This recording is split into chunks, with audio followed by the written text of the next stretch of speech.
a community roundtable. Oh, yes, thank you for hitting record. We'll have a community roundtable where we invite everyone and anyone in the audience to take just a couple minutes to share either your successes, failures, needs in terms of cheap and deep technology. We have some large-scale open discussion questions that we'll do, and then some closing remarks at the end. So first, as a bit of intro, what is DEUCE? We're the Deep Ocean Observing Strategy. Oh, I'm trying to get the recording sign off. There we go. With the Deep Ocean Observing Strategy, we are a Goose project. We were recently funded by the National Science Foundation under an ExcelNet program to develop a network of networks, and we're a UN Ocean Decade program. We're an international community-based group that coordinates deep ocean observing, and our goal is to cultivate a globally integrated network of networks to observe the deep ocean. We have several working groups that look to explore collective solutions to deep sea challenges, one of which is this issue of technology. So under the pillars of DEUCE, which connects the observing community, the data community, and the management and policy community, we have requirement setting, what we need to measure, implementation, how we measure it, and then science translation, which moves what we're measuring into its uses.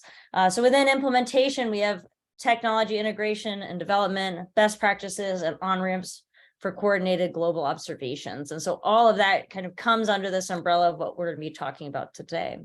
So without further ado, I'd like to introduce our speakers. We're going to start with Carlos Dominguez Carrillo from the University of Azores, and then we'll move on to Brendan Phillips and Christine Da Silva, both from the University of Rhode Island, Jessica Sandoval from Ocean Discovery League, and close up with Elva Escobar from the National Autonomous University of Mexico. So without further ado, Carlos, you're up first. So I'm going to stop sharing my screen so you can start sharing your screen. Right, is it working properly? Like in looks good. Slide mode.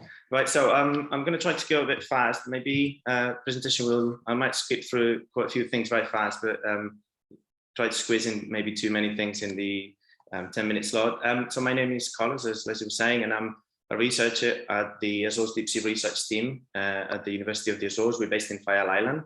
And I would like to show you some developments that we've done in the past few years regarding a low-cost camera system that we're using to explore the deep sea of the Azores. Before I start, I think it's good to know a bit of our background. So we're based in the middle of the Atlantic. So this is the islands that make up the Azores archipelago. As you know, it's crossed by the Mid-Atlantic Ridge, and it's an intersection of three different tectonic plates. So that generates a very complex geomorphological setting. And the deep sea kind of goes very deep, very close to shore. And as you can imagine, if we look inside the Azores EEZ, the first thing we realize this is a huge area, so it spans for like 1,300 kilometers from one end to the other. And it's estimated to have around 3,000 submarine peaks in an area of 1 million square kilometers. For you to get an idea, that's 2.5 times the terrestrial surface of mainland California. If we remove everything that is below 1,000 meters, so we sort of stick to the first 1,000 meters, we realize that the area that we have is reduced significantly, but still quite large, 16,000 square kilometers. And is estimated to have around 160 areas. The challenge that we set up in our research group was trying to understand the biological diversity of the deep sea vented communities live in the Azores down to these depths. As you know, the Azores are known for being a hotspot of deep sea vented diversity, especially for cold water corals and octocorals in particular, but also for the presence of hydrothermal vents. And these research, or these knowledge has been gathered through different research expeditions that have used imaging technologies such as commercial ROVs and towed camera systems.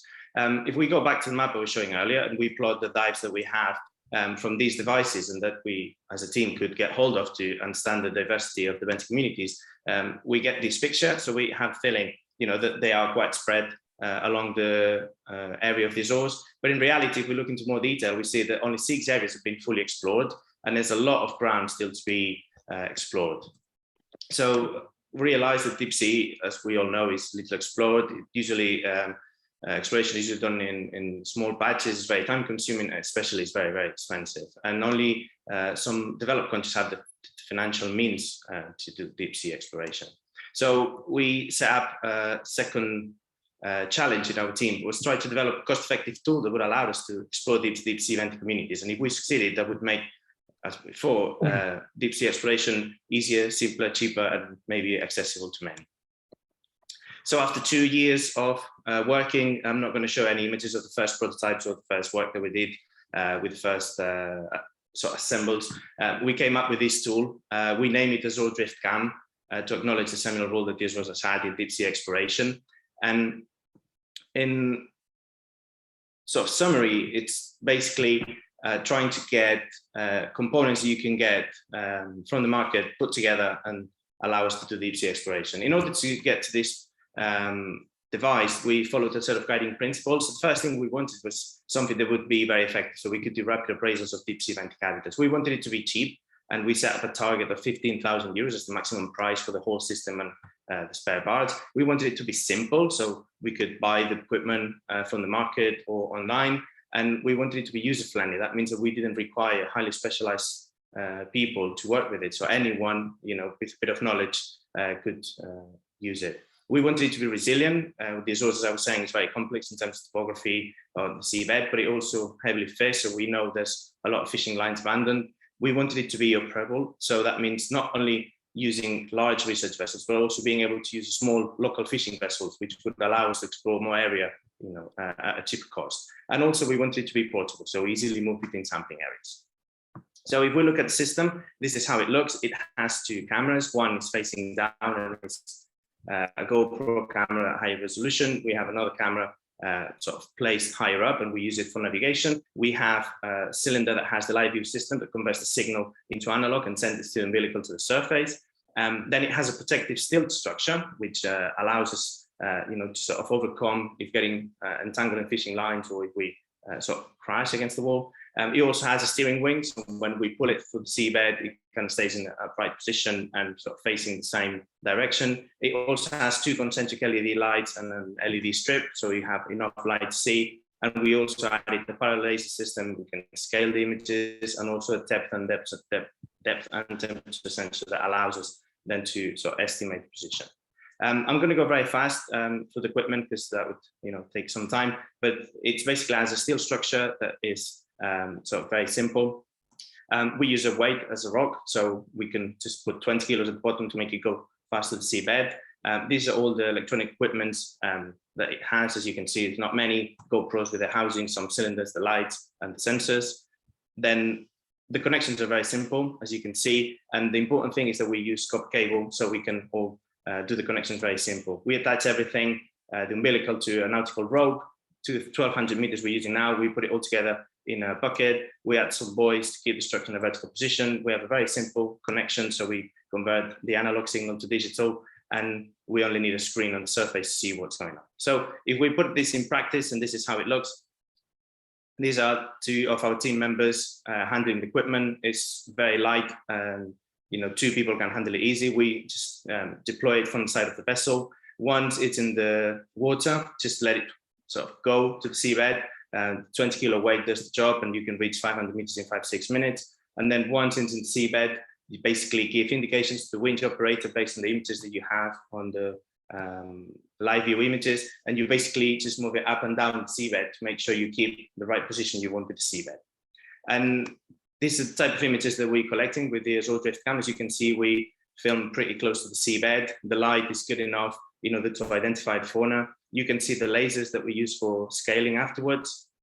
And it has allowed us to film several coral gardens of the Azores, and these are some examples, but not only octocorals, as you're seeing now. We managed to film other types of sort of communities, and we've seen Skeletinian reefs. We've also seen, like this one, we've also seen sponge grounds and a wide variety of event communities. Everything that I explained was published last year in an article in Methods in Ecology and Evolution. So whoever is interested to replicate the system can just go and download supplementary material. It has a step-by-step guide. And then in the main article, we explain you know, the objectives while designing this and how it's operated at sea.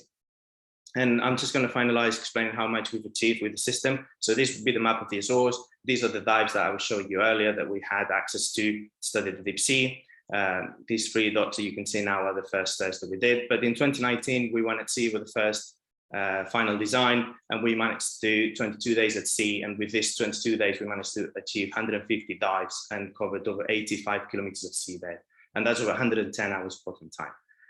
The year later, we continued exploring with a research vessel from the university. We achieved another 53 kilometers of seafloor. But the good thing is that we managed to move all the equipment to an island called Graciosa, which is in the central group. And we managed to do a full survey around the island on a fishing vessel. So here you have some images of us working in the fishing vessel, and it proved that we can actually not only transport it, but implement it for a small vessel and do work, from local vessels.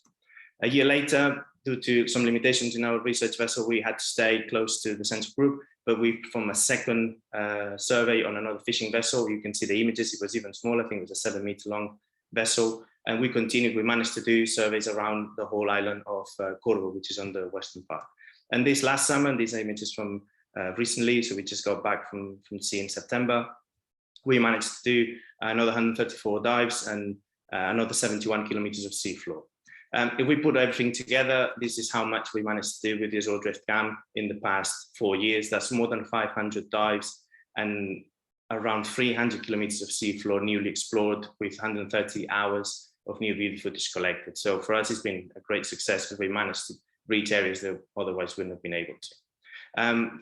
To show what type of information we can extract, and obviously this is a work in progress, these are the red dots correspond to the dives that we did in 2019 in the Milan Bridge. We've analyzed these 112 dives using SACPRO annotation, which gives you a semi-quantitative evaluation of the density of the organisms. And at the moment, we already identified 174 invertebrate morphospecies and around 8,600 new occurrence records, most of them sponges and cnidaria. And this information is allowing us to create not only associations between species and depth ranges, but also very rapidly distribution of these main structuring species along a vast area. So this is very good information to inform policy. This is work in progress. Hopefully we'll start publishing this in the next months. Obviously, everything that I explained sounds really nice, but the Azore Drift Cam has some drawbacks. First, that we cannot follow a path because we let the vessel drift and we just follow the vessel. Moving downslope is a problem because the light absorption and sort of a static camera angle makes it difficult to film. We cannot do close-ups. The cross-site currents are a problem because we can turn the system around, can't collect samples, and at the moment we're working at a maximum depth of 1,000 meters. And one of the main limitations we have is we do not have a GPS positioning installed in the system, so we don't have USBL. So at the moment we're estimating the position based on the multi-beam bathymetry and the depth data that we collect. And just to finish, say that for us, the Azore Drift Cam has been a great success. We know there's still room for improvement, but we allow us to explore more area in 2 summers in the previous 10 years together. Kind of give us a freedom, feeling of freedom from the heavy, high-cost systems that are used in oceanography. And one of the main things that we want to emphasize is that this system doesn't aim to replace ROVs or AUVs, but we think can be complementary. We can do rapid assessments with this system, and then once we identify ecologically relevant areas, we can target them using ROVs, and then that would make this expensive equipment more cost effective.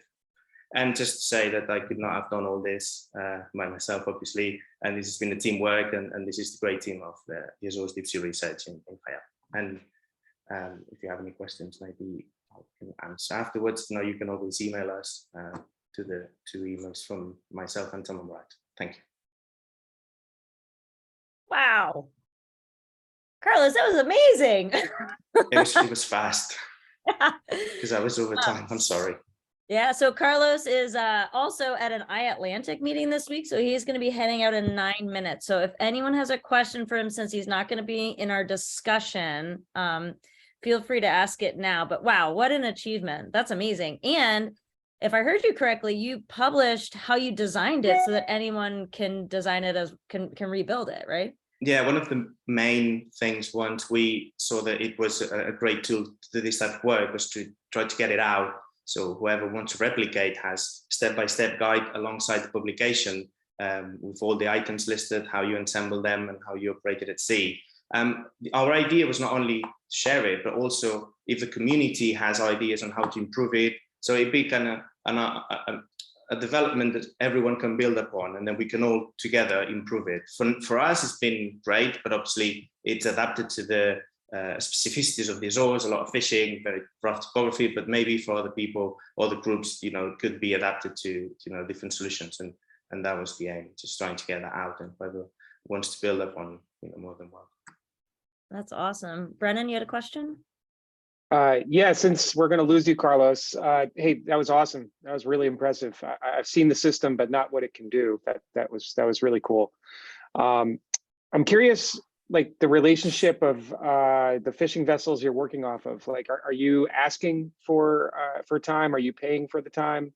That's something we're going to maybe talk about in the next hour. So I'm kind of curious what you're doing. Yeah, obviously, I'm not the one making the connections. Thomas, the one that generally manages this part, but we do pay. We pay them, so we sort of contact them. We go and see the vessel sometimes, or we see that the vessel is fit for purpose because it has to have certain things. So we need a winch that has to be hydraulic and be able to sort of hold, certain weight. And there's a few specificities that we sort of look with them, and then we can join with them, and we pay them to go at sea and survey with our system. Because obviously, if they are all day out, so they're losing a day of work. So we kind of compensate for that. Sure. Thank you. Great. Lisa? That was great. Thank you. And I've been watching your videos and various things. And I'm curious, have you tried to do any automated, I might have missed this, but have you done any automated analysis of the imagery? Or if not, like who is doing the faunal quantifications from the cameras? So that's a fantastic question. So we've gone in the past 4 years from having not much information to suddenly a massive database of underwater images. One of the objectives that we will try to, or one of the aims that we will try to develop in the next few years is at least to automate the annotation of the most common fauna. And we will try to get all these synergies that are happening now, like FathomNet and the like, and then try to sort of improve, the capacity we have to annotate the images. At the moment, we are annotating by hand, so it's manual annotation. We have a team of people that are working and annotating the images, but it would be very interesting if at least this fauna that is easily identified through underwater automatic identification, if we could go that way, yeah, that would be ideal for us. Thank you. All right. Real quick question from Elva, and then we'll move on to the next presentation. Thank you. My question is related, Carlos, to whether there is an interest as a service, for instance, by fishermen, or if the fishermen are willing to learn and use it, that can help, for instance, in conservation of certain resources at the area. And how do you standardize this? Can you standardize it by having a guideline that people follow exactly the way they have to do it in best practices? Yeah, we haven't thought that much. The way we work, we try to do linear transects, so the camera moves alongside the seabed, and because we have the lasers, we can sort of quantify fauna and try to get quantitative data. But we've not worked towards standardizing. The work we do with fishermen, I think it's been great for several reasons. One, because it's giving us the chance of serving areas from small vessels, so we don't have to rely on large vessels coming to the Azores. But the other thing is that we tend to show them the images at the end of the day, so they have an idea of how the seabed looks like. So they spend 20 years, 30 years going to the same places, and for the first time, they have an idea of how it looks like. And I think it's fantastic because they see the organisms that sometimes collect as bycatch, and then they get an idea of how the rugosity of the seabed, and oh yeah, I understand that why I get caught sometimes in here and there. So we also try, to sort of show them, how the seabed looks like, so they can have a feel of, places that they visit. Yeah, we have a question in the chat from Jay Perlman, who says, Carlos, have you written a document on best practices and design for your systems? We haven't. So the only thing we've published is the aims behind the development, why we thought it was a good idea to get it published, and step-by-step guide on how to build it and then replicate. We haven't gone as much as that far yet. One of the things that probably missed saying, we have a YouTube channel, only has a few videos at the moment, but we will try to add some more from the different seamounts that we've visited. And it also has a 12-minute video with a summary of the development and some images of us working at sea. So it's a nice way of getting an idea of how the system works, because obviously when you go to paper, it's only, you know, images that you have, still images, and then, you know, with the YouTube channel, you know, we're trying to sort of show, you know, how to use it and what type of images you can collect with it.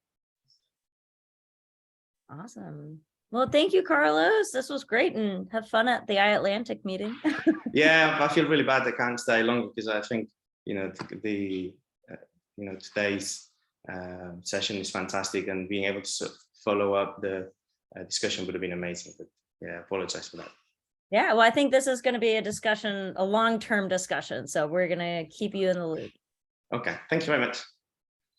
Thanks. All right, next up we have, I'm going to share the keynote here. We have a presentation from Brennan and Christine, and let's see. It's going to like, all right, share this. We're going to play it. Okay, which screen is everyone seeing? Do you see the slides? Yep. Perfect. No, I don't see the slides. You're We sharing a saw the screen, but it's slides and now we blank. have a blank. Yeah, why is that? Sorry, I'm a novice onto Keynote. Do you guys have animations? You do, don't you? Okay. There's some video. If it's easier, I'll just share my screen, and then Yes. looks like you got it. Yeah. Oh, you want me share- to? Yeah, as soon as I go to play the slide, it just gives like presentation notes, and I can't figure out how to switch the screen. All right, let's give this a shot. Christine, that means you're going to have to take over and share your screen. How are we doing here? I saw Yes. some- We can see it. we can see it. Awesome. Okay, we have a solution. We're moving forward. Okay, so today my presentation is along the same lines, about low-cost, lightweight, deep-sea tech. You know, the lingo is deep and cheap.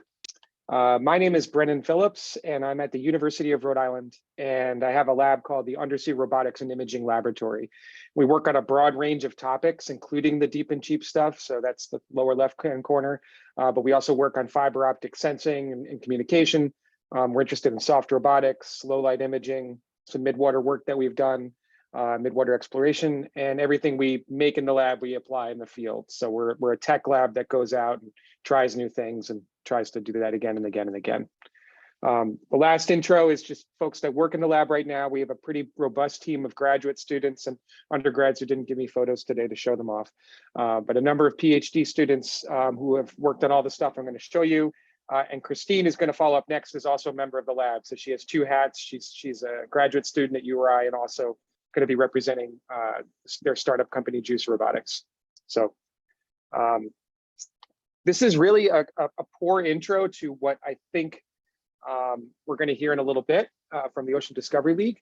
But early on, I started to count up how many countries in the world, I was kind of interested in how many countries in the world actually had a deep sea environment within their EEZ. And it turns out that almost 70%, more than 2/3 of the countries in the world have an EEZ environment within them. And then within those countries, through my own knowledge and then also through interviewing and emailing a lot of people, I figured out how many of these countries that had a deep sea environment with their EEZ actually had like an asset for scientists to access it. So that would be a manned submersible or an ROV system, even autonomous vehicles, you know, anything that can get down beneath that 200-meter deep sea area. And within that subset, there's only about 17% of those countries actually have assets to access their deep sea. And I list them right here. And as you can expect, it's mostly, you know, highly developed nations. So the takeaway of that is basically the cost of access to, you know, to have one of those deep sea assets is limiting. The physical size of the hardware, forget the cost, just the fact that your standard ROV, a work class ROV is massive and it needs a large boat to run it. That's limiting things. And that leads to scheduling constraints, right? Maybe you have a research vessel and an ROV, but there's only one of those or a few of those that's restricting people that are able to actually get to and they're only able to go in a few different places, right? Especially if you're trying to cover a large geographical area. And the takeaway is that all of these constraints mean that there's less exploration going on with less people involved. At this point, I've given this presentation or shown that slide, I should say, probably for the past 5 or 6 years. Now, in the past year, we've gotten 3 amazing publications from Aman et al., Leslie Smith et al., Katie Croft Bell et al., that are all saying the same thing here. Okay, we need to increase capacity development for global deep sea exploration, and technology is one of the key ways to do that. So it's not me; a lot of other people are saying it. Although I did co-author at least one of those. So, so I'm going to finish off with a few slides here. Just from my perspective in my lab, we need to address this with new technology and new methods. So. Smaller, lighter, and cheaper equipment. I'm a big advocate for open source development frameworks, although that's something I think I want to talk about a little bit later today, whether how open source fits in with commercial or commodity type access as well, which is a very viable and important model to pursue. And what's very important to me is that everything that we're developing can be used for vessels of opportunity, like this funny little boat here that's floating off in the Solomon Islands exploring the deep ocean, right? We can use small pangas like that, thinking of that as a research vessel as opposed to your your traditional research vessel with an A-frame or something like that. So my big slogan is that we have new tools to allow us to explore in different ways. So I'll just kind of go through quickly and then let Christine take over. Some of the technology that we're focused on for this deep and cheap thrust is low-cost BRUVs. For those who don't know the acronym BRUV, it's Baited Remote Underwater Video System. So it's basically a camera, lights, bait, and then you can see mobile faunas that come up to it. So it's very good for assessing shark populations or deep sea fish populations. Anything that's going to come up and be interested in that, or maybe even just the lights themselves. That is a way to attract marine life and then do some deep sea assessments with that. And you can also get a look at the seafloor, right? So everything that Carlos just showed you, these BRUV systems are essentially the same thing, but untethered.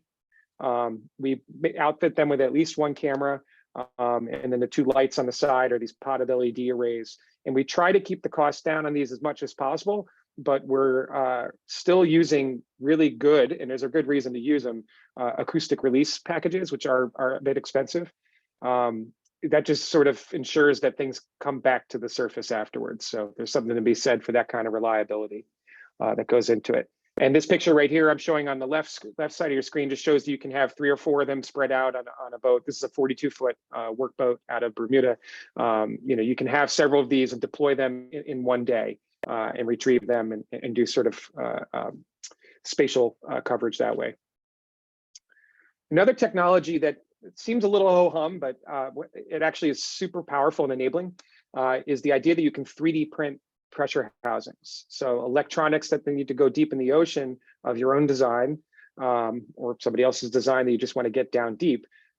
We have been doing this for a number of years now in my lab using 3D printers called SLA printers. And there's several varieties of printers out there, but these printers print out of a liquid resin bath, a photopolymer bath. And what's important about that technology is that the prints are in high resolution and they have 100% infill. So you end up with these parts that are something that might have been machined out of a CNC machine or out of a traditional milling machine, but instead they're additively manufactured and out of the printer. We have been repeatedly able to make housings of a number of different types of designs with O-ring seals coming directly out of the printer, maybe a little bit of sandpaper, but there's no post-process machining really happening at all. And the picture I have on the bottom right, these are sophomore undergraduate students at URI that annually now work in teams to design their own pressure housings, and then we test them. So, and we have something on the order of an 80 to 90% success rate with these students. So these are kids who are 19 or 20 years old. They start off at the beginning of the semester without knowing how to do any online CAD design or how to run a 3D printer. And at the end, they're making these successful housings. So they're kind of our test cohort. We know that we can do this repeatedly and that we can teach other people on how to do that. And then the last piece of, two last things that we're doing in the lab. We've leveraged that type of capability to take Raspberry Pi components. Raspberry Pis, for those who aren't familiar, are tiny, low-cost computer boards. They're bare bones. They run Linux, and they're enough to power like a camera or even sometimes 2 cameras and have onboard data storage. So we buy these, relatively low-cost computer components. Pandemic changed how low-cost they were, but they're still in the low hundreds of dollars to get these things. We print our own molds, epoxy pour them, and they can go thousands of meters deep in the ocean. So this is like deep, cheap, very cheap, highly pressure tolerant imaging systems. And because they're computer, they can do more than just the imaging. They can do sensors. They can do state assessment, right? Accelerometer, that type of stuff as well. And then another piece of technology that also piggybacks on that last slide I showed you, these small, deep, low-cost camera systems. We've now paired that with a proprietary fiber optic fishing line that we invented at URI. The idea is that we use braided fishing line, but put a fiber optic down the center of that, and it's very small diameter. We outfit electric fishing reels with those and with a slip ring. A slip ring is a rotational optical device that allows you to go from a rotary to a stationary environment. So this is something that would be on a large winch, but we found these sort of smaller ones that are sized up for the electric fishing reel.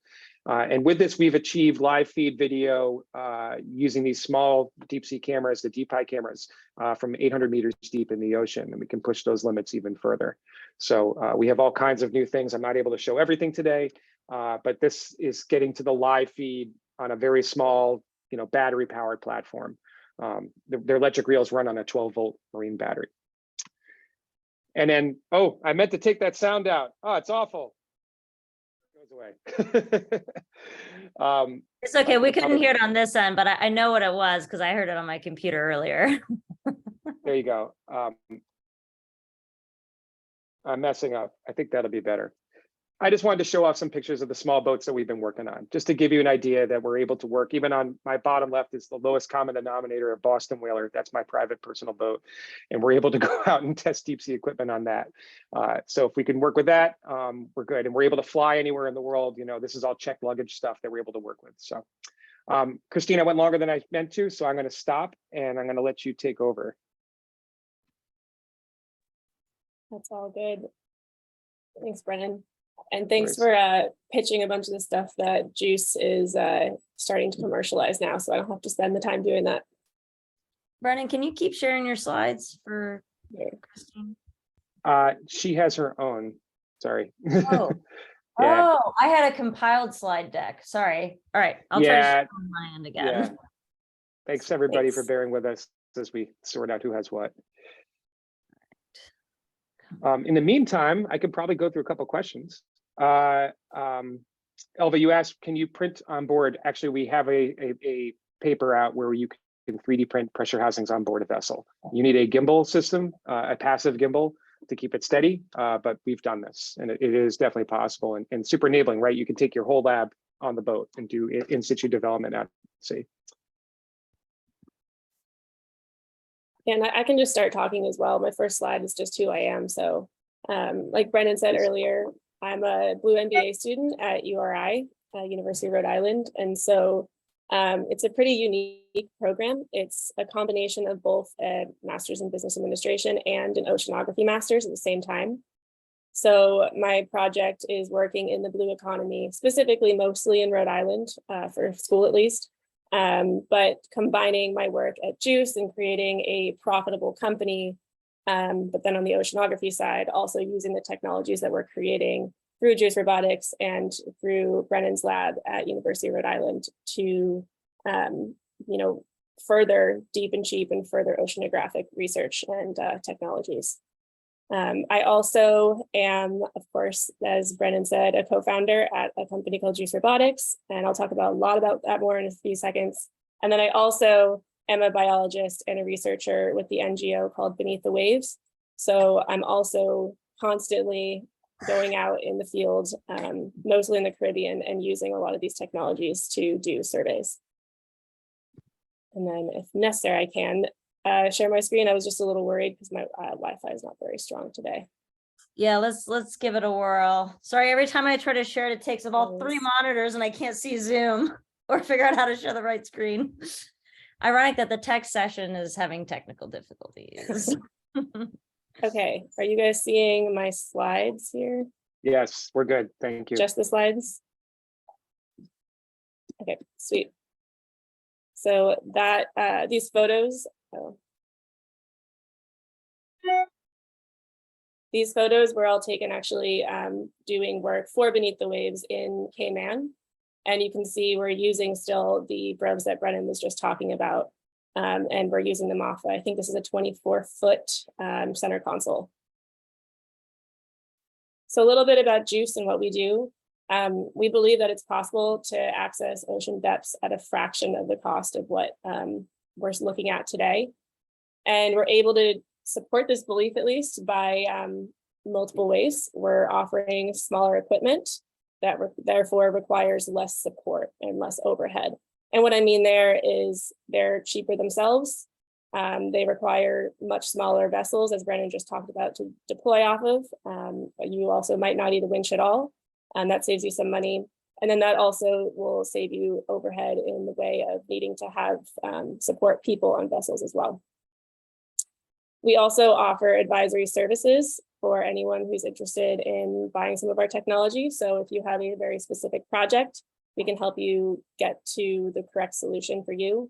And also 24/7 support for when you're in the field, and if something goes wrong, we'll be around. And then also we offer a variety of purchase and rental packages.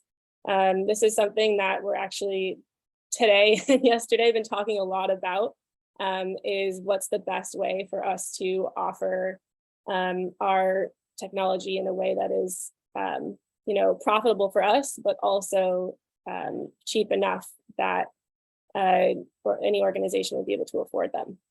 And we're just started offering our brevs on rental as well. So a really short timeline.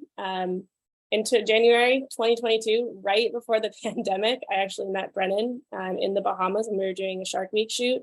And that's the first time where I saw the brevs that he talked about earlier. And I got really, really interested in them, a lot more interested in the deep sea. And he and I got talking about potentially commercializing them and my passion around bringing business and science together. And then a few months later, he connected me with Matt Jewell, who's actually on the call today as well. And he had already started JUICE Robotics more as a passion project, a way for him to fund some of these larger ROVs that he was working on. But when I came on, we started during the pandemic, building a business plan to bring deep and cheap components to market under JUICE. And then in August, so really quickly, we, alongside Brennan, went to the University of Rhode Island and to start licensing some of the tech coming out of Brennan's lab. And we started with the DPI, which Brennan talked about earlier, the camera. And with the University of Rhode Island, we today have an MOU and we'll be buying the patent off of them soon. And now today, not only are we just looking at to license the DPI from URI, but we're looking to license other technologies coming out of Brennan Phillips' lab, in addition to doing our own development as well. And I'll talk about that. So I know that there might be a lot of questions about why it's important to commercialize. Brennan just talked about that. It's really, I'm very passionate about making sure that everything is available and almost everything that should be open source. But in order to make it viable for something to actually make it out of the lab, sometimes you do need to bring it to market. So bringing research out of the lab, getting it into your hands, bringing industry and academia together so that we can develop together and share resources, and also simply revenue and job creation. And also for me as a student, having that entrepreneurship mindset when it comes to not only working on JUICE Robotics, but also in my science, in my academic work, it really for me is a great synergy. So I know this is a little bit boring, but I just wanted to go through some of the quick steps to how you can commercialize and tell you a little bit about where JUICE Robotics is today. So the first step, of course, is you invented something. You have this idea. Great, now what? That's where we've been for a lot of the time and where we are constantly are, which I think is great. So I'm going to be able to talk from what I know, which is working with the university. And that means working with an American university, but a lot of the same steps that I'm talking about now will be similar for any organization that you're working with. You're going to first disclose to them that you have this idea or this invention. And as a researcher, it might seem a little odd to you, but you might want to wait before you publish publicly, because you might then be kind of shooting yourself in the foot. This might mean weeks, this might mean months, but speak with your university about when's the right time to do this. Then with the university, you'll be able to assess whether or not this is a marketable solution. So doing market research, looking for companies that might be interested in buying the license from you or from the university. They are not going to spend the money on the next step protection or buying the application, the patent application, unless they think that it can actually be a successful solution. And it's not cheap. It can be anywhere from like $6,000 to $10,000 to get a patent in the United States. And then from there, you have kind of two options. You can license to industry, so you can reach out to somebody like Juice Robotics, or you can create your own spin-off company, which is what Juice Robotics started as, and now we're going back to the other option of licensing to industry. So if you're going to license to industry, which I think is a more popular option, you probably want to do the research on who you want to license to and who you want to sell the patent to before you've bought the patent, because you know ahead of time you have somebody who's going to cover those costs for you. And there are multiple different types of license agreements. Some are exclusives, meaning they own completely everything, or maybe they own certain industries and you might own another industry, or you can sell the patent to a different company that's going after a different industry. This is stuff that I've learned a lot about recently. Never thought I'd be doing that, but eventually the money does come back to you and the university, and those royalties are shared between the two of you. And then after that, it's not done. You have to continue product development, right? So you need to find the funding. A lot of times, especially what Juice Robotics is looking into now, is you might be looking at SBIR in the United States or STTR, so government funding. Those are non-dilutive, meaning they won't be taking any ownership of the company from you.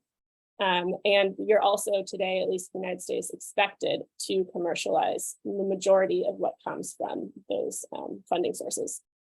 But also one thing that I've been very happy with is how many different places there are, local, especially in Rhode Island, but global, that are there to support you and there to ensure that your company is successful.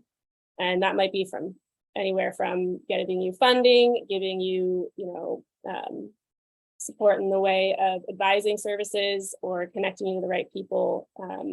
There really is a large need for this, and therefore there's a large push to ensure that you're successful. And then finally, do it all over again. Keep commercializing, keep developing and adding to the services that you're offering. So today, we are continuing to offer low-cost, modular, and compact solutions. And what we're really focused on and what we've gotten some funding from the government to work on recently is this compact lander, or this compact BRUV system. And if you look on the left, that's of course our schematic. And on the right is where we're at today and what we're still working on. So we're working on, if you think of a Lego set, right? You've got all these different components and you can put together and create anything that you want because you know that they'll always connect. So on the right side, on the bottom, you'll see there's a light, and on the top, there's a battery. So you can also take those two pieces apart, and neither one is larger than 6 inches. So you can decide, hey, I need 3 lights and a CTD and whatever I need today. But tomorrow I might need, 2 lights and a fin. And you can completely change what you're putting together. And these stacks, we're going to call them, are typically not going to be larger than 2.5 feet. So what I do a lot today is taking these BRUVs, putting them down into Pelicans, getting on the plane, and then going and waking up in Cayman the next morning, lugging those Pelicans onto the boat again, building everything, which takes me a little while, and then finally putting them over the side of the boat, which is fantastic and is a huge step forward. And what we're looking at in the future is saying, I'm going to be able to put maybe 3 of these sets into one Pelican. So I'm bringing 6 sets with me, maybe, because I've got 2 checked bags. I get onto the boat in the afternoon, click, click, click, put everything together, drop it over the side of the boat, and then come back when I'm ready to pick it back up, maybe 6 or 7 hours later. And what we're envisioning is these being our, prototype. And then in the future, we'll be adding things like propellers or whatever anybody needs. So if anyone's interested in us adding to our cells, adding to these stacks, please reach out to me, because I'm always interested to hear, what you guys are looking for. So looking forward, as we all know, there's a clear need for deep sea exploration and reaching these areas. So both academia and industry are trending towards building these tools for increased access to the oceans. We are continuing to both develop our own tech and license technologies to make ocean exploration technologies cheaper and more accessible. And this won't happen just in, of course, we all know, a vacuum. There needs to be a lot of collaboration. So businesses, universities, engineers themselves, NGOs, we should all be working together to further this cause. And I know I just took a long time, so. No, that was great. I think it's really interesting to hear from the industry perspective. So we're gonna skip on ahead to our next speaker. And because you and Brennan will be around for the discussion. So thank you for that. That was awesome. Thank you to both of you. All right, so let's see if wrong one. Let's see if I have better luck with this guy. All right.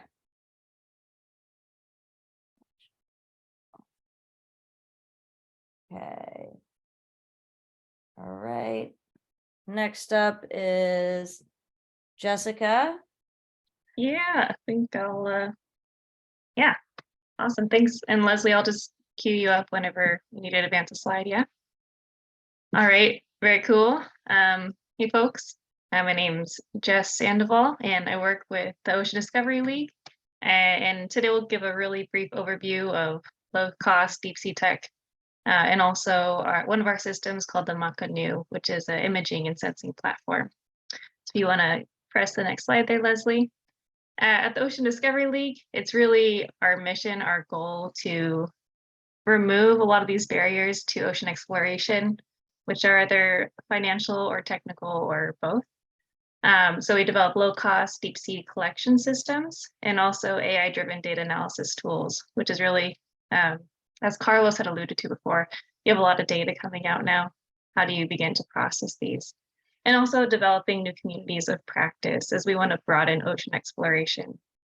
So next slide, please. So perhaps as we're quite familiar with, the majority of this planet is ocean. And actually the majority of the ocean is deep, right? So 92% of the seafloor is greater than 200 meters of depth, but also 82% of the seafloor is between 2,000 and 6,000 meters. So that's actually quite a deep ocean, as we will say, but there are currently, as you can find in the literature, 2 low-cost camera systems, so less than $1,000, that can reach 6,000 meters. And actually one of those is Brennan's. So we have one of the experts here in the talk. But this has big implications, right? So we have less access for low-cost systems, or camera sensing systems, and we have a lot of seafloor to explore. And access to the deep sea has important implications for conservation, protection, resource management, and also for fisheries. So it's a pretty key question to begin to pick at and solve. So next slide, please. And so on this slide here, we see kind of the ways that we've been exploring the deep so far. And as you can see, there's a lot of large support research vessels, exploration vessels, and also a lot of high cost, if you will, exploration vehicles. So whether these are ROVs, HOVs, AVs, you have it. These are hundreds of thousands of dollars to millions of dollars being invested into ocean exploration and ocean research. And that's actually one of the main barriers that we found to ocean exploration and to ocean research is financial barriers, and then also technical as well. So Next up to high cost is also, where is this technical expertise residing? And is that necessarily spread across uniformly across the globe? Next slide, please. So I began to tease out what are the challenges and gaps in access to the deep sea. We performed a global deep sea capacity assessment. So we surveyed 186 geographical areas across the globe in order to see, what are the limitations and what are the opportunities that we would need to address in order to really create a more equitable access to the deep sea. So we won't have time to really go too far into this, but the link is here if you want to find a lot of the results for our deep sea capacity assessment. Next slide, but a few of the key findings, and we'll just go through a few. One is that those who consider the deep sea important don't have access to the tools and technologies. So we found that a lot of individuals considered the deep sea research and exploration to be important, but really they don't have access to the most basic of technological tools. So AUVs, ROVs, etc., and one of which is from a financial barrier. Next slide, please. But there's a curious trade-off here, is that in most of these regions, there is expertise, but not necessarily technology. So we look at the discrepancy between, say, North America, in which we see a lot of agreement for both expertise and in-country access to technology. And then we can compare that to, say, Latin America, where we have an agreement for expertise, but actually no access or limited access to these deep sea going technologies. And one more slide, please. And also, this is perhaps the most telling slide here, is that by increasing access to deep submergence vehicles and also to research vessels, these are considered highly transformative in how people access their deep oceans and explore their own deep oceans. So as you can see from the graph here, between no impact and transformative impact, a lot of regions consider an increased access to deep submergence vehicles as transformative for their own exploration purposes. Next slide, please. So in addition to our capacity assessment, we've also performed a co-design study between 20 marine professionals across the globe. You can kind of see where they are in this figure below on the lower left. But really, we wanted to create a tool that can access the deep ocean that was affordable, easy to use, and included imaging and sensing. And it's really, a co-design effort is really to create something that's usable across a wider global community. That meets communities' needs and can also be tailored regionally by our users.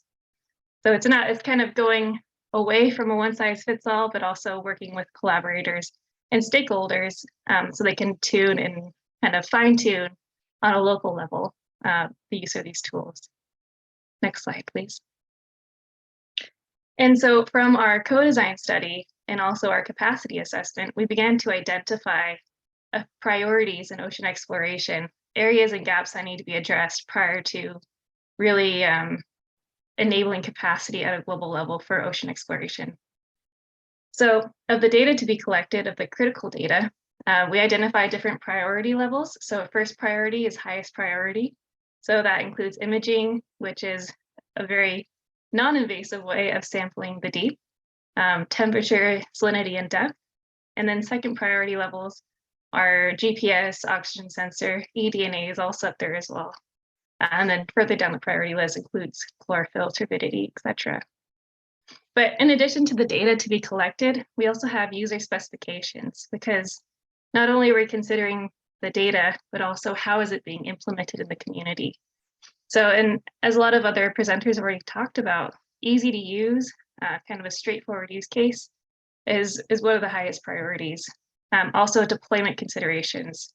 So small boats from a fishing vessel, from a kayak, etc. We want easier deployment schemes that don't necessitate high cost research vessels, but they still want to achieve thousands of meters of depth range. So it's really a nice, interesting trade-off now that we're working in. And from the data analysis side, again, easy to use software, assuming no programming background. Also assuming no to low bandwidth scenarios and accessible data management. Next slide, please. Oh, I guess this kind of got a little jumbled. Anywho, this is one of our systems that we've developed over the past 2 years, which is Makanu. So it's a low-cost deep sea sensing system that collects both video, imagery, and environmental data, so temperature and pressure. And it costs less than $1,000, and as of current can reach 1,500 meters of depth. Also with lighting systems, etc. This allows for more standalone operations. It's easy to deploy. As you can see, this is it on a kayak, so it doesn't necessitate a lot of other support network, right? And also has an accessible user interface. So mission planning is through visual programming. Users can kind of drag and drop and create on this user interface, much more straightforward than creating their own programs and run and program code, right? It also has local communication. So you can communicate to it with it from your computer. Does not require internet for it to function or for you to program your missions.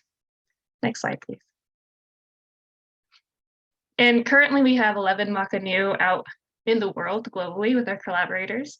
And these have been used both in coordination with support vehicles or also on standalone missions. So just some images of ways people have been using them so far. And I do quite love this image from one of our collaborators in Montserrat of making your own approaches to use in ocean research, but also having the Makanu as kind of the driving force there. So for baited landers, that's one of the PBC scaffolds there.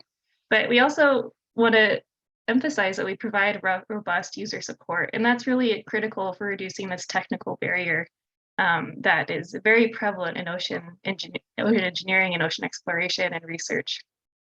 So in an effort to not go too far, we also offer cloud-based data processing.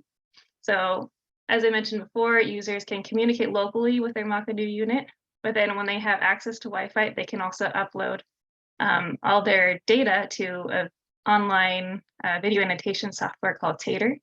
And from Tater, we can take those annotations to FathomNet, which is a database of expertly curated underwater imagery.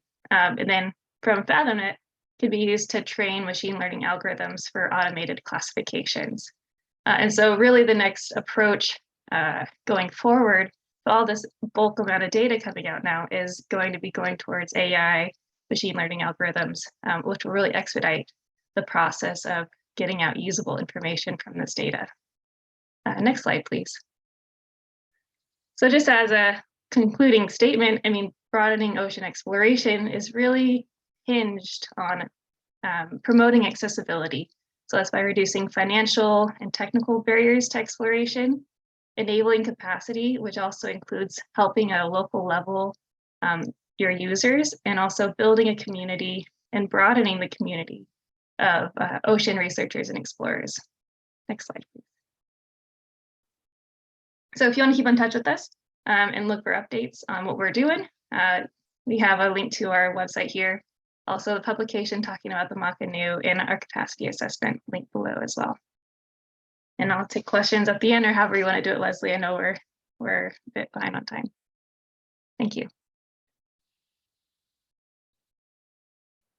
Sorry, I'm still muted, aren't I? That was awesome.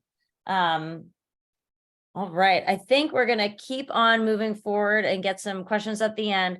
But just real quick, as we're kind of clarifying what buckets people sit in, the Ocean Discovery League is a 501c3 nonprofit, right?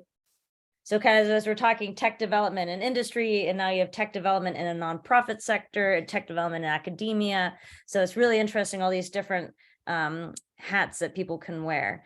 So we're going to go right over to Elva. I shouldn't have stopped sharing my screen. Here we go. Oh, don't worry. I will share the screen because I have the capacity of doing that, and I can assist you with that. Great. And I will rush into my presentation. I hope that you all can see it. I will be actually speaking about why technology best practices and building capacity is needed.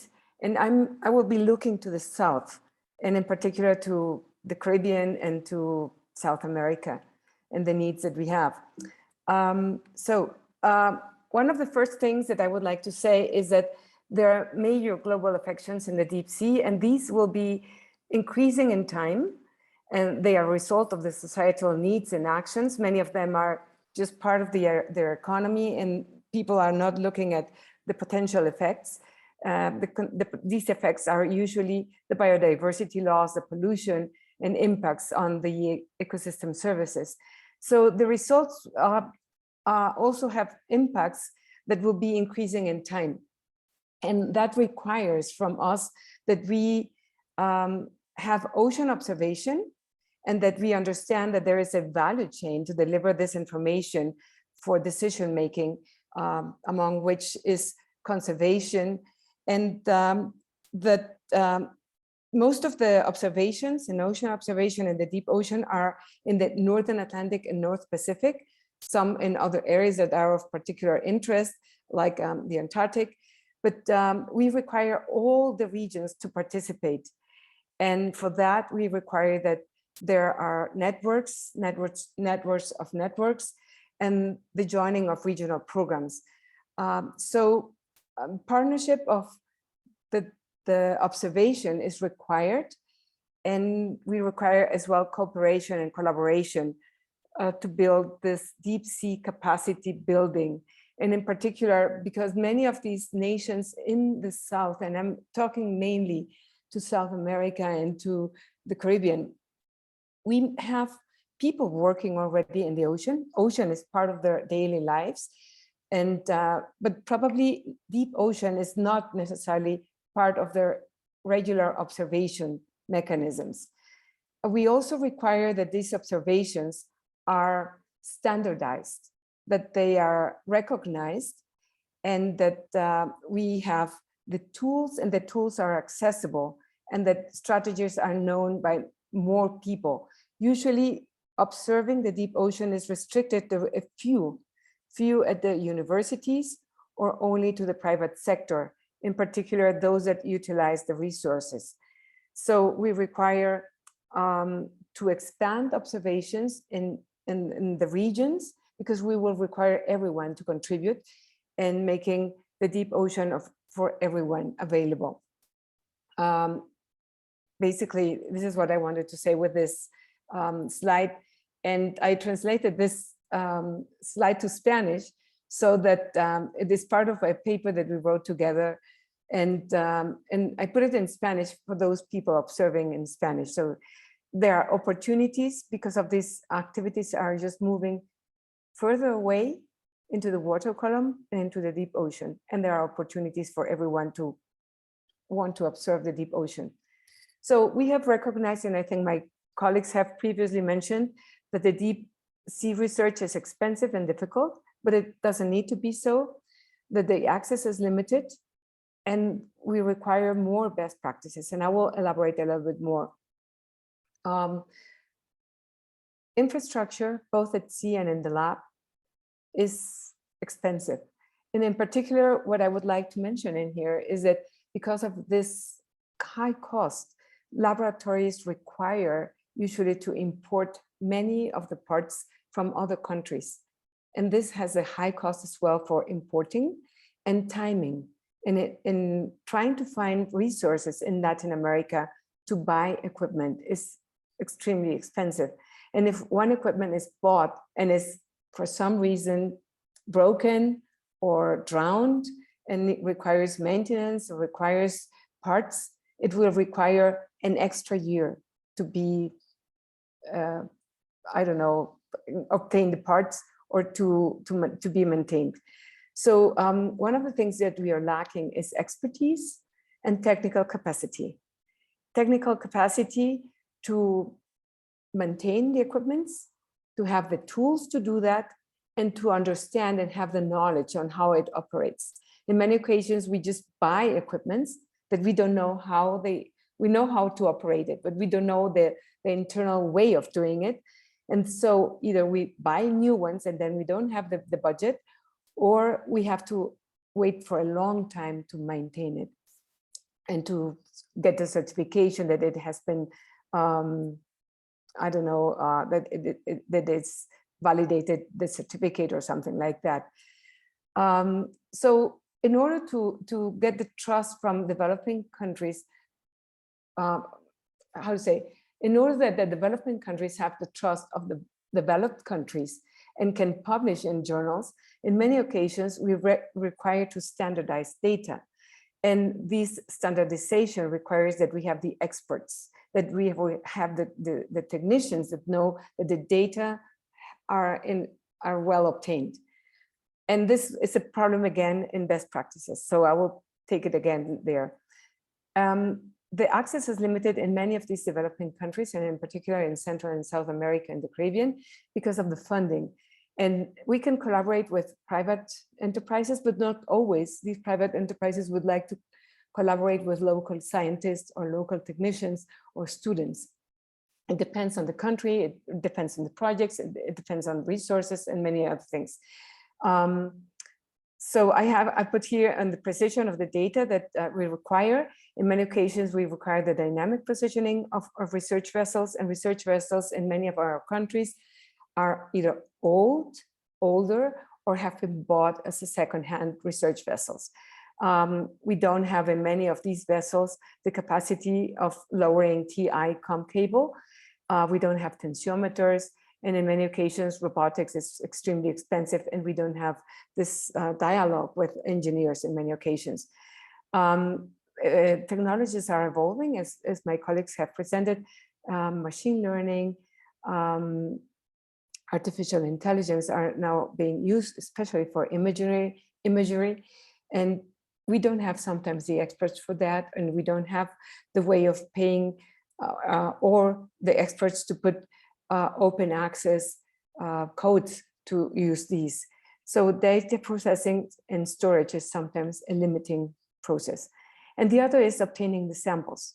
I mean, images is okay, but then trying to identify from images, if we don't have a library, it tends to get almost impossible to put the names on what we are looking at. We also need training and expertise for deep sea taxonomy in many of the students. In the case of best practices, baseline studies are required for many of the obtention of resources. And then we also require this standardized knowledge, both in biodiversity and how we collect samples for the environment and for other mechanisms. And then in many countries, just publishing open access, no matter how the data were collected and how successful these data were, is okay.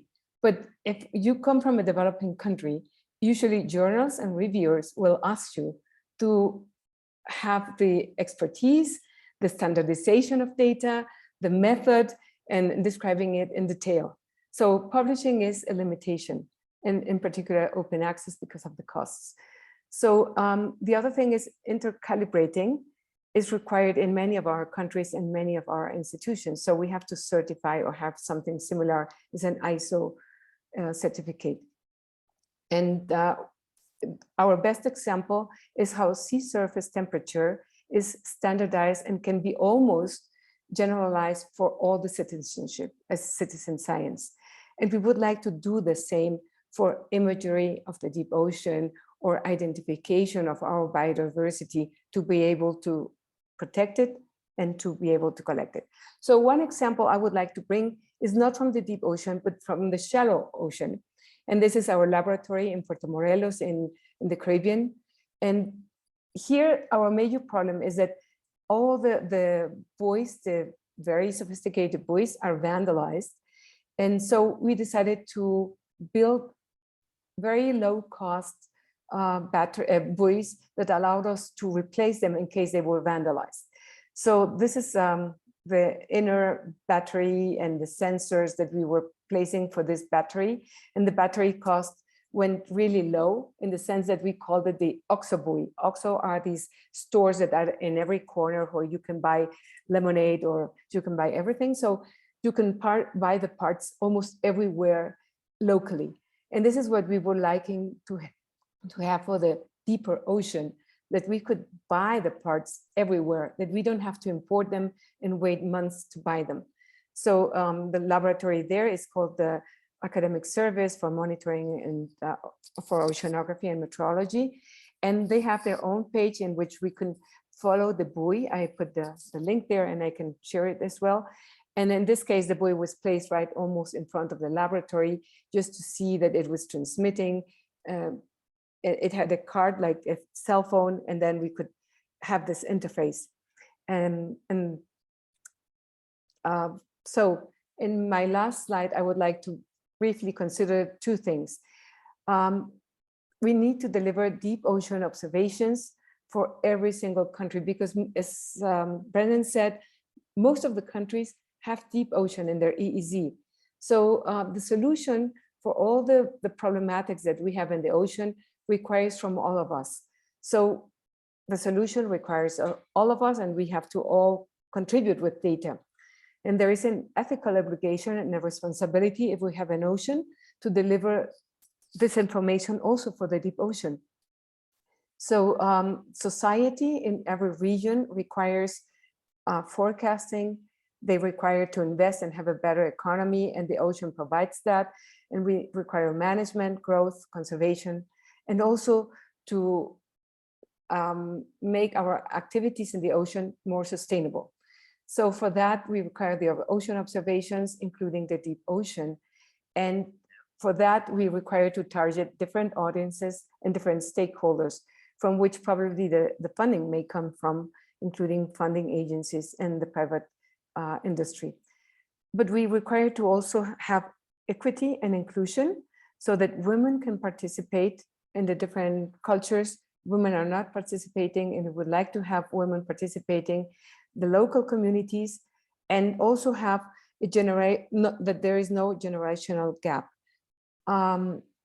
We would like to have training both on board and in the lab through internships online and specific workshops. And we would like to consider that we can link as well with the existing programs with the different ocean observation, architecture, and landscape that is available in the different regions, mostly in the North Atlantic and in the North Pacific. For equipments are very expensive, but we cannot afford them. So we thought that the different programs from the Ocean Decade that are endorsed, that include capacity development, those that already have programs for the deep sea training in taxonomy and observation, and using more remote telepresence from all the different labs that have the capability of paying for that and transmitting to developing countries. Basically, we would like that the research, the international research, is available for everyone in a respectful and trusting partnership, and that are tailored as well for regional cultures. It would like, and we also understand that there are major challenges. What I mentioned before, the import, the export, the administrative schedules for timing, for the financing, and for obtaining the results. So from my part, that is all. Thank you. Thank you, Alva. That's so awesome. Your perspective in this conversation is so needed, and I know that there's other people in our audience that are coming from the same scientific world as you, where you're sending off an instrument for a year and hoping you get it back. Yeah, I didn't give those examples. I thought I didn't have enough time, and I was going to speak about that and about the problem of starting with the deep ocean and not having the wire, and then moving from getting a wire from an institution that kindly gave us 6 kilometers, but it was so heavy that we didn't know it was reaching the seafloor, and we didn't have a tensiometer and a count meter. So finally we bought Kevlar cable, and now we're doing better, but Kevlar cable does not allow us to communicate. So there are all these pros and cons. Yeah. So I think we should take a couple minutes, and does anyone have any questions for any of our remaining speakers? Carlos has already signed off, but does anyone have any questions for our remaining speakers? And then I think we'll launch straight into our discussion. And as we do the discussion, as folks introduce yourselves, feel free to tell us, the tech that you're using and developing. But any questions for our speakers, just raise your virtual Zoom hand.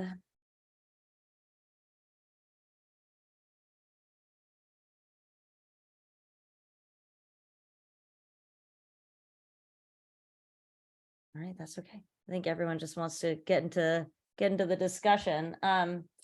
So kind of as you introduce yourself during the discussion, the types of stuff we were hoping to learn about you all, and you should also feel free to type this into the notes document if you want to share something there that you haven't had a chance to share on verbally on this meeting.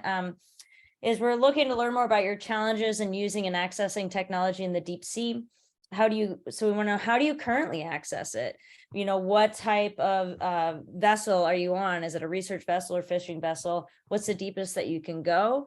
The type of equipment that you use to sample the deep sea. Are you going down an Alvin, or are you deploying a Makanui off of a canoe, that type of thing? And how would you like to see this change in the future? So actually, I'm going to copy and paste these questions into the notes document, and you guys can feel free to, as we're going through to the discussion, to just fill this in. All right. So in terms of the discussion, these are the main questions. So we'll just go one at a time, and we'll take some notes on it. If you guys have any input, feel free to raise your hand. Also, we need to take a group picture. So if folks are up for a group picture now, you can enable your video and we'll do a little wave, and then we'll get into the I discussion. have taken a few of them, Leslie, so far, a few screenshots. However, I think we can still have another one, but then you would have to close your presentation and your screen sharing. Okay. All right, guys, let's enable video so we can see faces. Do one of these these are like mandatory now. Instead of everyone like standing by the coast in their workshop, we have to have all the Zoom feeds. If anyone has a cat handy, make sure the cat is present. All right.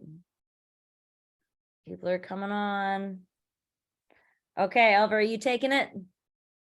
I have just taken the screenshot. Okay, awesome. Great. All right.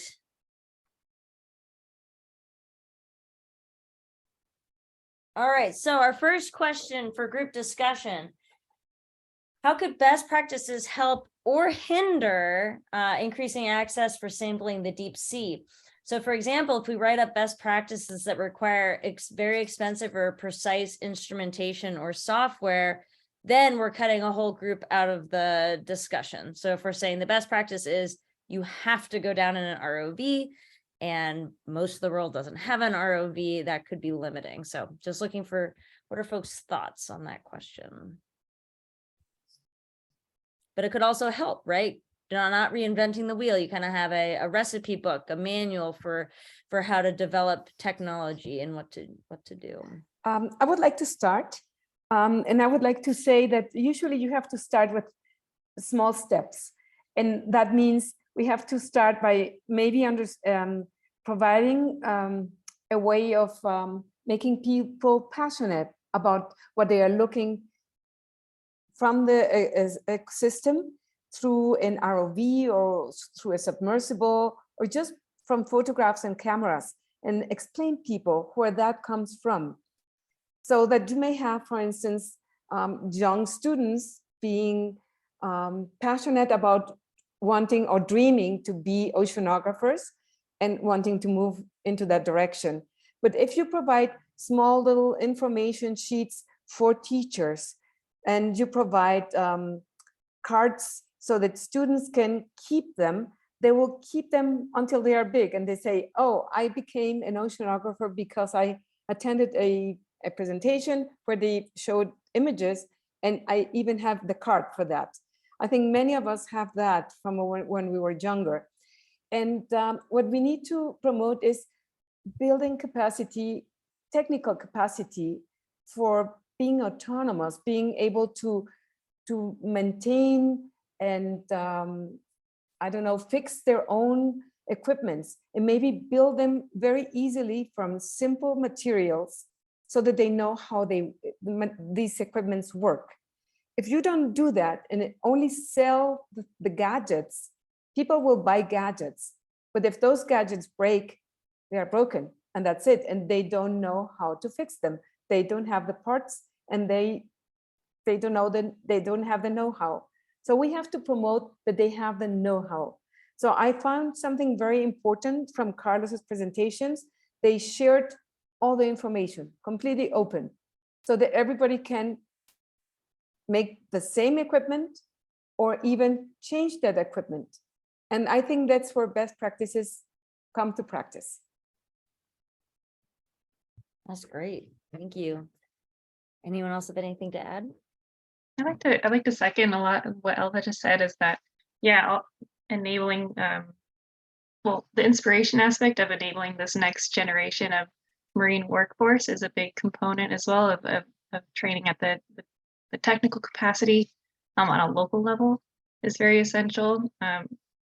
Wholly support that, because that's where there's a lot of gap too, right? Is you have the technology, one that's financially restrictive, and two, if you don't know how to properly maintain it or whatnot, then it's might as well be a moot point. So really enabling capacity at a local level and training up with educational outreach and resources is pretty vital to advancing ocean exploration as a whole community, global community, instead of these restricted pools of knowledge, and perhaps more in the US or Canada or Europe or whatnot. So there's that educational aspect, which I really agree with. Yeah. Great, thank you. Jay? Yeah, I'd like to follow through on what Elva was saying. It's important, and Carlos is a good example of to document what you do so other people can use it. But it's also very important to put those documents where they're readily accessible. Best practices stored in your drawer have no value at all. And I think us together as a team deciding where we want those, and I'd advocate the ocean best practice system, obviously, but deciding where we want them and how they're readily accessible is very, very important. Go ahead, Brennan. Yeah, I wanted to sort of address this question or on this point a little bit, but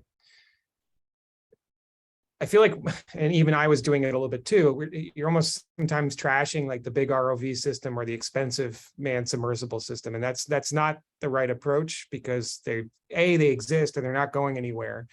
And they're incredible what they can do. So I don't see deep and cheap, low cost approaches as ever replacing that.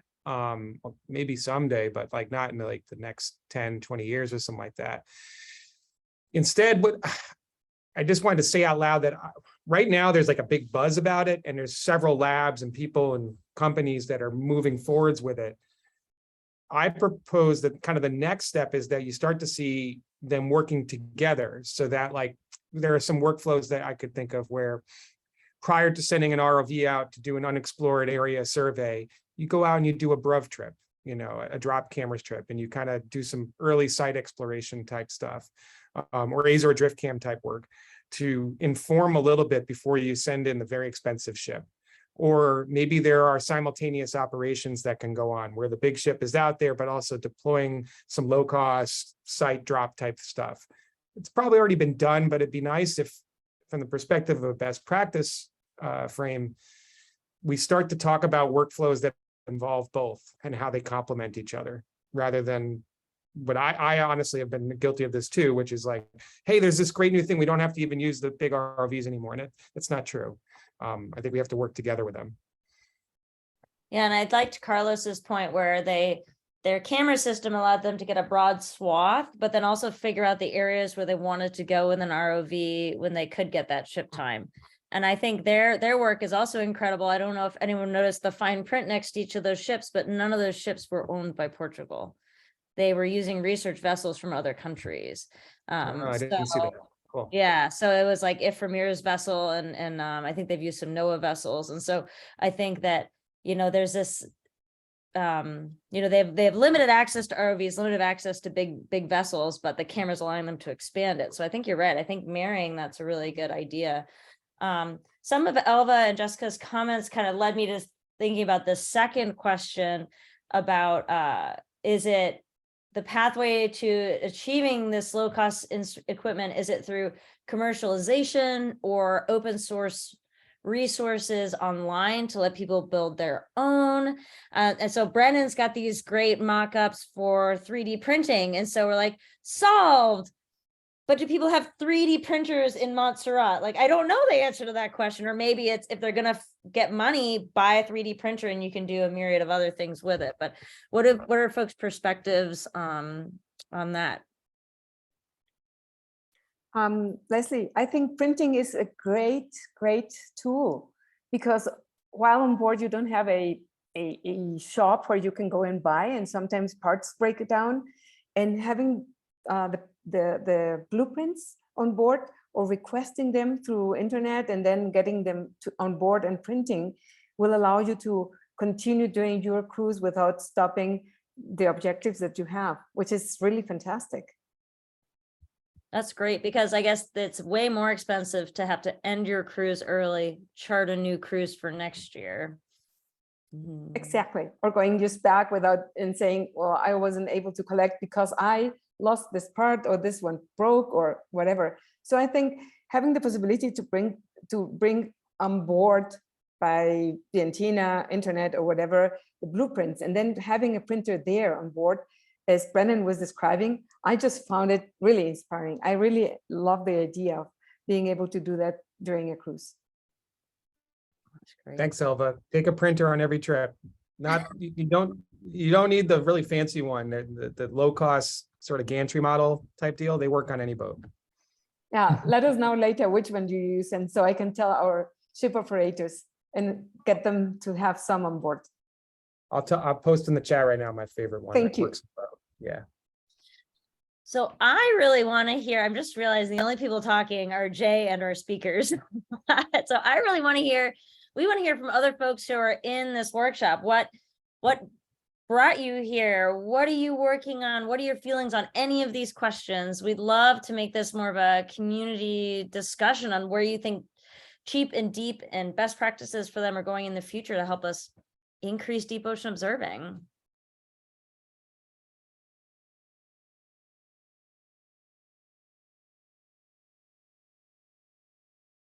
And feel free just to unmute and say hi. That is also okay. Hi, Leslie. Henry. Hi, Henry. Yeah, so a couple things I've been thinking about. One is the use of the information, the onward use of information. And so I think one of the things that can be a really powerful way to go beyond just making something and putting it in the ocean and having some images and such things that are really great. There's some amazing stuff I've seen today. So that demonstrating who is using the information, how they're using it. So like, for example, agencies, the people making decisions, and how telling the story of how they're, putting trust in the information they're getting. This is, I think, what really is the sort of final step in that value chain and data lifecycle thinking that is really important to be successful, I think, in going from making a dozen things to making 100 or 1,000, and having an audience of users and so on. So more of that later end of the data lifecycle story would be great to hear. I mean, Probs is an example where there's loads of agencies using these for marine protected area assessment and so on. So maybe it's something not to overthink it per se, but just to have that story, that part of the story there. The other thing I'm thinking about is this open IP issue in manufacturing. So I think it's really great if people can make their technology designs and so on available through open IP and designs and drawings and things, make them available and curated. But this manufacturing piece is a tricky one. So we've seen major ocean sensor manufacturers just stop making things recently because the market isn't big enough. And so this ability to have manufacturing that is available to people, whether it's in their country or not, is one thing, but just a company that's willing to sell something and make something, even though it's not commercially licensed per se, I think is something that will be an important part of the story of this low-cost sensor development. But it's not clear how to organize about that. But it's just something that I was thinking about. So that's it. Thank you. And actually, I was at another Decade event right before this one. I didn't realize that BGC Argo lost a sensor because a company just stopped making it, like one of their pH sensors. Yeah, so that's wild. All right, George, you're up next. Thanks very much. And this is just great to hear all this stuff, especially I'm going to call it the miniaturization, low cost, both from the University of Rhode Island and the stuff that Elva was talking about. I mean, that's got to be a future. Again, it's not going to replace, like, was it Brendan?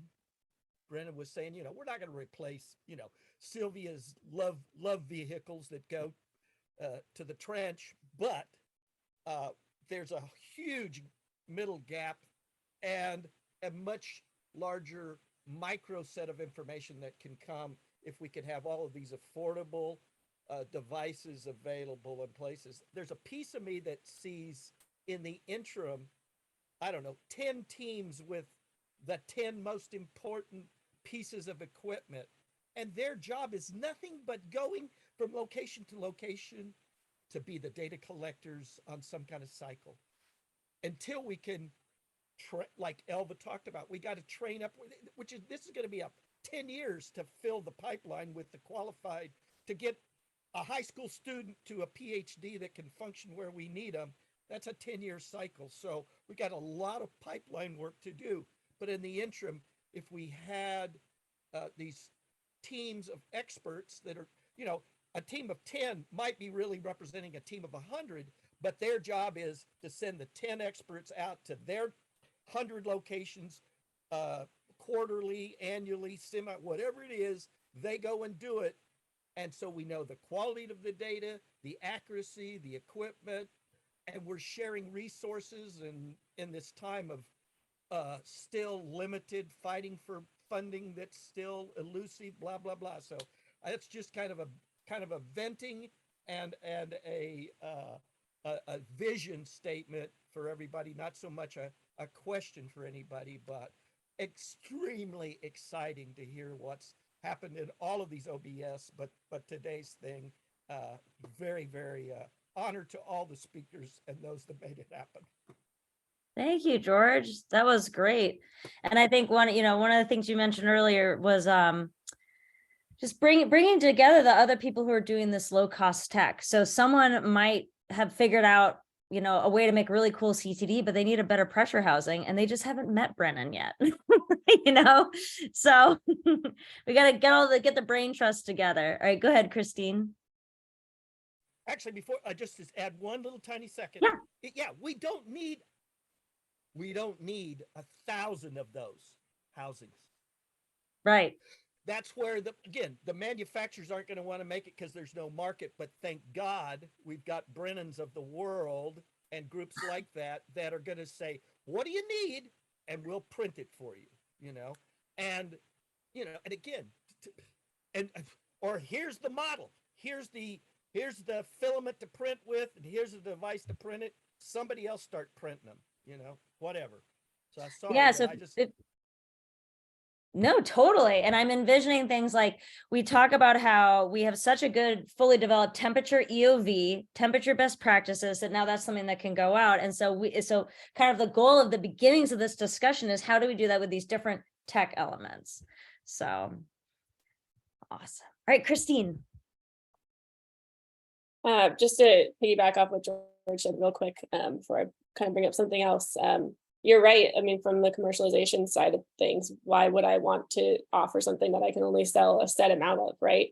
And that's something that Juice has come across a little bit now. And that has then allowed me to be like, all right, what are other industries that I can look at so that I can make sure that, I can still fund this and make sure I'm getting revenue from this part, but I'm going to sell it to a pool company in addition to making it available for researchers like you guys. So that's been, from a personal side of things, very interesting and very fun to do. But that's something that is a definite issue when it comes from the business side of things, for sure. But to answer the question for the second one, was it the pathway to achieving low cost equipment through commercialization or open sourcing? I don't think it's an either or. It isn't.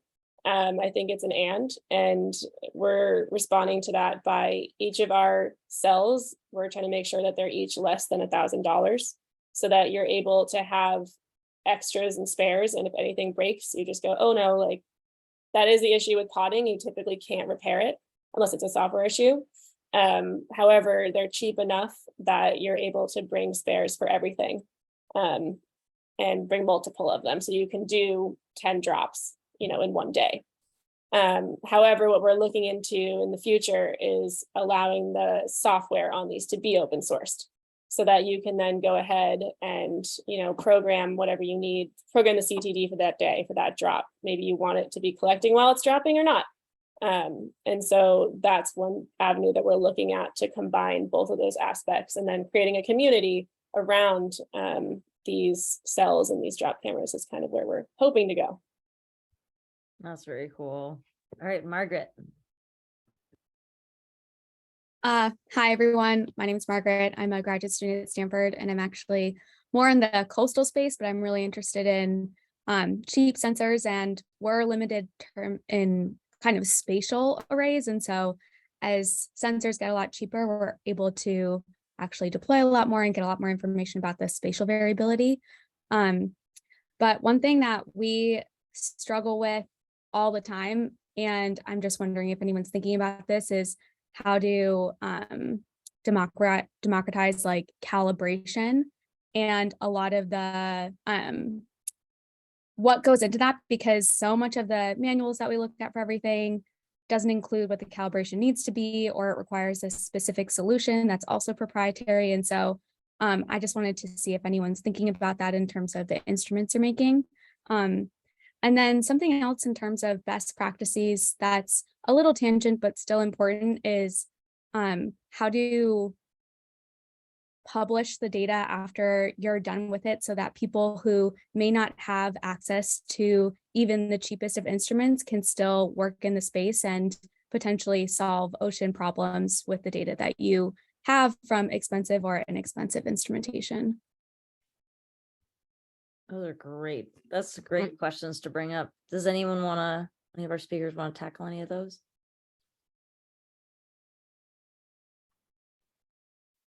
I may probably add a little bit here, Leslie. I totally agree that calibration is fundamental. It requires to be more accessible. In particular, I can tell you from our side, we have to send back and forth equipment, and that takes usually over a year. So sometimes we are left behind without the equipment for over a year, plus the payments of import, export, and all the paperwork. So it would be fantastic if that can be a reality in the future, calibrations being able to be done locally and train local people to do that. It is required just to standardize and to know that what you're reading or measuring is really what you're doing. And I'm reminded of a colleague who, it was echo sounder data. Echo sounders aren't cheap. And then echo sounder processing software is also not cheap. And so they wrote up their own open source software. And so it's just one of those things like, what are the barriers and where can we start chipping away at that to try to get more access? Anyone else want to follow up on Margaret's comments?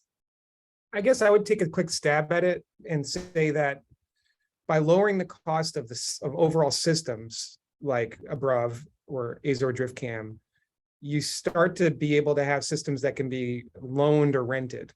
And that's happening with Juice, right, Christine? So you have a couple, I think, that are available now to rent, a couple drop camera systems that are now available. And that's great because the price point is much lower, right? You don't have to own it. That also ties back to calibration potentially, because if you start to distribute them out of a central hub, out of an oceanographic center, for example, or out of a company, you put the burden of calibration of sensors on a larger group as opposed to the individual researcher. and they always come back to the barn for fixing, so I think that model, there's a lot of traction in that model. And the last thing I'll say before, I know I don't want to step on Anna, you've had your hand up for a little while, but I guess I sort of question harping on calibration sometimes and trying to be objective about what your point is, because long-term observatories, for example, definitely need calibrated instruments, over time. But if you're looking at relative changes from like surface to depth temperature, that doesn't necessarily require a fine calibrated instrument. You just need to talk about what the relative differences are at that moment. So I hate to get too hung up on that sometimes when it's really not important for the questions you're trying to answer. Yeah. Well, thank you, Brian. Sure. All right, Anna, thank you for your patience. No worries. Hi, thanks. Thanks for the presentations. I'm Anna. I'm not really familiar, I think, with any of you, or haven't met any of you, know about the activities. I'm a marine robotics engineer, actually, and I'm bringing in a completely different topic because I'm actually very interested and also working in this area of ocean-based carbon removal, and specifically looking into equitable, reliable monitoring and verification methods, and feel like that is a big question mark within this whole space, even though it's a very high-pitched topic. And one thing that always comes up here as well is the affordable, easy to use, affordable and easy to use technology for observation, and that includes sensors, but also the robotics technology or observing technology. So yeah, just wondering, I don't really have a question here, but I just wanted to add in another element, since you asked on what we're interested in, Leslie, and working on. So I think that's, I guess, one of the questions I might have is actually regarding this topic that was brought up of designing technology that is both open source and commercial, since I feel like it might need both, and I'm really wondering how capital can kind of be raised for the development of these technologies, how it can be equitably distributed and scaled up in a way that it's both beneficial for science research, local communities, and making sure we don't pretend to capture carbon. Yeah. That's great. What can I ask? What type of, how do you capture the carbon? Like, what type of tech are you building here for capturing the carbon? I'm not at all. So basically, actually, what I am doing right now is I just started a founder in residency at a venture studio, and I'm not actually building any carbon capture yet. I'm looking at different ideas, but I mean, there are different approaches to capture carbon that are ocean based, from the ones that are very known, I think, and broadly talked about, like kelp forest growth, etc., to more electrochemical approaches such as ocean alkalinity enhancement. Wow. But I think something that really is not very much developed in that space yet, or unclear, is how the MRV will actually happen. Christine, do you want to tackle the question of commercialization that Anna posed? Yeah, it's a tough one, especially if you don't have the solution yet. But at least from my American perspective, a lot of the funding that we're going after, like I mentioned earlier, is these SBIRs or STTRs. So they're government funding, and they are intended for, you're typically given like a problem that they have, and then you kind of come up with a solution that's at least adjacent to that issue. However, you can get them to write other ones, at least in the US. But those, like I said earlier, are non-dilutive. As a company, that's great, especially as a founder. but they're also intended for commercialization. And I know that there are many countries with very similar funding schemes. But then also, of course, there's carbon credits for what you're talking about. I'm not sure how people feel about those right now. Like you said, you want to make sure that it's not, a fake, you're just blue washing and saying that you're collecting the carbon when it really doesn't mean much. But the other thing is there is a lot of very interested private investing as well. What I would do is, I'm sure you're doing this, is just look on LinkedIn and look at who's really interested in this subject and just start talking to them and reaching out to them. That's been really helpful for me lately.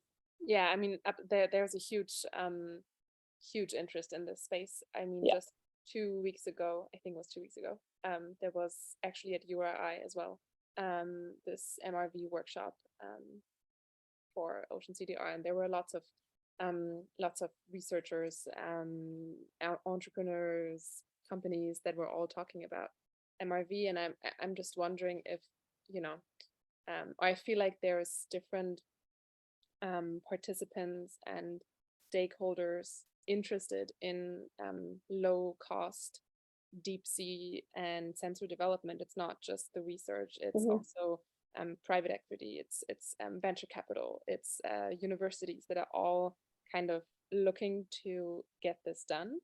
And the question is, should that just be done individually, or should they merge, or I don't know. But absolutely, I mean, there's a lot of people on LinkedIn. Yeah, and one thing we've done recently as well is we've actually approached the Navy directly. Of course, I'm not into carbon collection, but there's been a lot of interest in what we have to offer. And that's why I mentioned the SBIRs. They're actually interested in funding us, but then it's how do they fund you? And what do you own afterwards? That's been the really large conversation that I've been having with them recently. However, I would definitely reach out to government agencies that are interested. Even if they don't have any money that they're saying they have, I would just start hitting up the government as well, because they're obviously have very large interests and implications for this type of work that you're doing. Jessica, did you want to chime in? Yeah, I can lower my hand now. Yeah, so taking this also from a nonprofit level or lens, perhaps, we do a lot of applications for development. So writing grants for development of individual modules and prototypes, and also of making a small amount of technology that we can then kind of distribute and disseminate. But there's also a lens of, if you look at it from a nonprofit point of view as well, you can, there are still development grants that you can apply for in order to develop the technology, but also disseminate it. And so, as alluded to as well by Christine, there's individuals in the private sector that are also interested in funding. And so there's a lot of different pots available, if you will, for both development and dissemination. And one point that you mentioned, and I know we've been talking a bit more about the tech development side, but the ease of access and easy to use component of this is, I think, a big component of this conversation as well, of making things that technologically are low cost, but also are available for people that don't have a PhD in robotics or in ocean engineering to be able to use these systems. So making interfaces that are a bit more digestible, whether it's a GUI or whether it's the actual physical components, but making sure that we acknowledge that not everyone has an advanced degree in technology in order to really promote this conversation of accessibility. So thank you for bringing up that point about ease of access, because I think that's a component here as well. Just thinking about Carlos's slide with all the different bits, it all looked really easy. And then I was like, is that a soldering iron? I couldn't do this. But maybe I'm not the target audience to be building things. All right, we have 4 minutes left. Thank you guys so much for joining in on the discussion. This has been a really, really awesome workshop, and we want to keep the conversation going. So our goal for our next steps is it'd be great to form a small team to kind of condense and compile this conversation, have future conversations about this, and pull together perhaps a short paper to discuss current technical challenges in accessing the deep sea and the role that low-cost tech and best practices can play. And this helps build off of the efforts and conclusions of the 2022 Global Deep Sea Capacity Assessment that Jessica talked about. So we have a lot of foundation to build on from that. We have a huge community that's developing low-cost tech. So just bringing all those voices together. So let us know in the chat if you're interested. And I'm also I'll put my email in the chat as well. You're always welcome to email me about any of this stuff. And I'll just open it up if any of our speakers have any last comments that they want to say as I put my email in the chat. Actually, Leslie, they can you can put your email and people can reply in the chat and let us know their interest. But they can also put it into the notes of the meeting, because that will be there as part of the legacy in later time. So. Perfect. Yes, yes, and the notes from the discussion today will also build the foundation. And if anyone needs a low-cost camera system, they know where to go now from all this talk and a bunch of these cool ideas. And great people. So Yeah. thanks, Jess, and thanks, Brennan. And Carlos is not here yet, and Christine. Yeah, And this has the been comments, wonderful. I think comments have been really enriching, and they have really filled in many of the gaps that we had, and the knowledge, and getting to know the needs of people, and how people feel about this topic that is so important. Yeah. And I'm just reading all the chat and Zoom. So much happened over here. I looked away for a minute and you guys are putting all this cool stuff in. So we'll make sure to copy the chat and put it into the notes document as well to make sure that all these voices are captured. Yes. Yeah, this is great.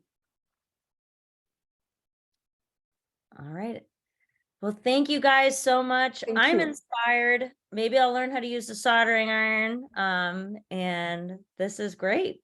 Let's keep the conversation going. We got 10 years to sort this out, right? Exactly. Thank you. Take care, everyone. Thanks. Thank you, everyone. Leslie.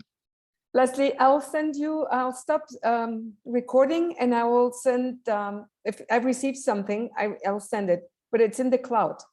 Perfect. Thank you. Wow. Yeah, I I'll don't know also how to add some stop notes. it. Let I me can see. stop it. Here we go.